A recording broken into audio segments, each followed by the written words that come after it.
کپڑے پرانے تھے، مکان بھی کچا ہوگا، لیکن اس کے نظریات اتنے پختہ، باتوں میں اتنا اثر۔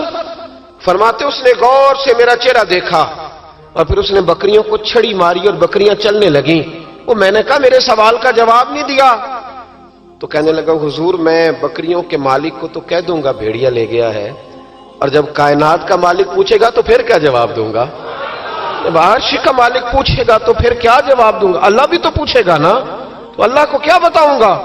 حضرت عبداللہ ابن عمر رضی اللہ، ایک تقریر ہوتی ہے، میں لچھے دار خطاب کروں گا، میں بڑا زبردست اثر ڈالوں گا، آپ او بھائی زیادہ انقلاب تو عمل سے آتا ہے، زیادہ انقلاب تو عمل سے آتا ہے، زیادہ تو 2 منٹ میں لوگ انقلاب۔ حضرت عبداللہ ابن عمر کہتے ہیں اس نے کوئی تقریر نہیں کری، تقریر بھی اثر کرتی ہے، اس کا بھی فائدہ ہوتا ہے، یہ بھی دل صاف کر جاتی ہے، اس میں شک نہیں، لیکن جو عمل کے ساتھ تاثیر ہوتی ہے اس کا تو حسن ہی نرالا ہے۔ بات جو دل سے نکلتی ہے اثر رکھتی، پر نہیں طاقت پرواز مگر رکھتی ہے۔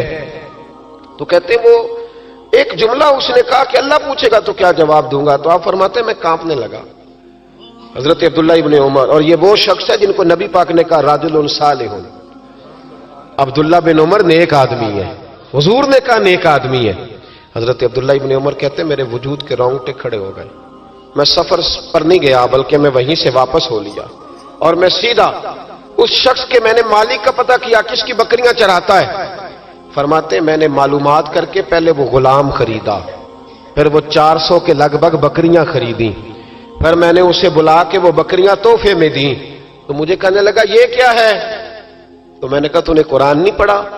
اللہ سورہ طلاق میں فرماتا ہے کہ تم مجھ سے ڈر جاؤ، میں ہر مشکل سے نکلنے کا تمہیں راستہ دے دوں گا، وَيَرْزُقْهُ مِنْ حَيْثُ لَا يَحْتَسِبُ، اور تمہیں وہاں سے روزی دوں گا جہاں سے تمہارا کبھی گمان بھی نہیں گیا ہوگا۔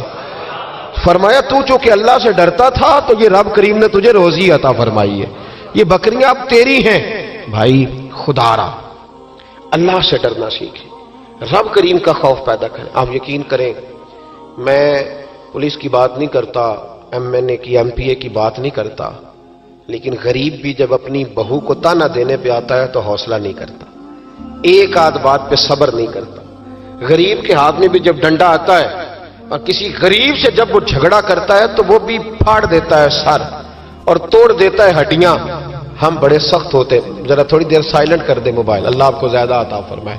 سنیں میرے عزیز، خوف خدا پیدا کریں، لفظوں پہ پابندی لگانا سیکھیں، ایسے جملے زبان سے ادا نہ کریں جو سامنے والے کو ساری رات سونے ہی نہ دیں۔